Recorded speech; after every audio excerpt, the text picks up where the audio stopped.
Hi, this is Dr. Greg Oliver, and welcome again to Fat Doctor TV. Well, today we're going to talk a little bit about how our brain works, and we're going to get into how we create these patterns in our brain that may make it difficult for you to lose weight. I call it self-sabotage, and we don't do it on purpose. Let me give you an illustration that has to do with relationships and love, and then we'll get into how it affects us with our weight loss. But think back to, say, a young person, male or female. They're in their teen years. They fall in love. They have their first relationship with an individual, and they're feeling so good, and their brain is just so happy, and they're just, life is wonderful, and nothing else around them matters. And then after a few months, maybe something happens, and the relationship sours.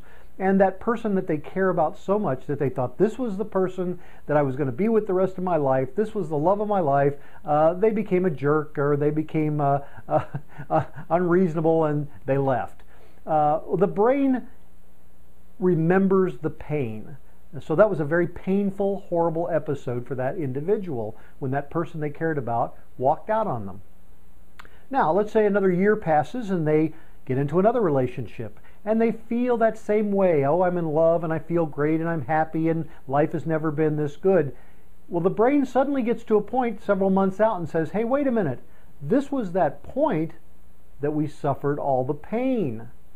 And in many cases, the brain doesn't want to suffer that pain again. So it starts to do little things that self-sabotage the relationship. And it could be that they don't return a call or an email, or maybe they don't show up when they were expected to show up, or maybe they get a little short or irritable with their partner, and the relationship falls apart.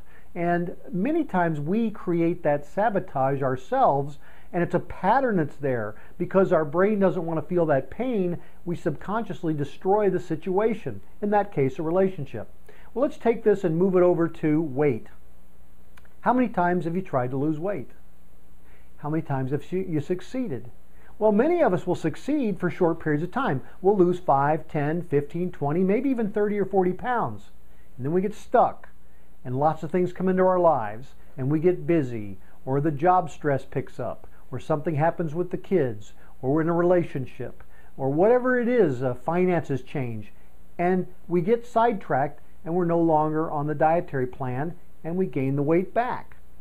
Our brain remembers that. And let's say we do it again. We join an organization that's going to help us to lose weight, or a commercial dietary program, and we lose 5 or 10 or 15 or 20 pounds, and then something comes up and we miss the meetings, or we don't purchase the right foods, or whatever the reason, we gain the weight back.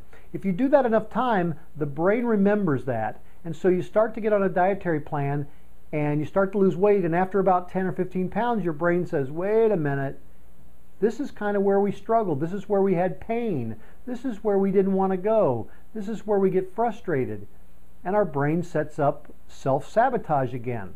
Because it doesn't want to get that far. It doesn't want to feel that pain again. So it takes us out of the program much more quickly. So this time we only lost 5 pounds or 10 pounds before we couldn't do it anymore. So our brain has these patterns. Well, guess what? You can break these patterns.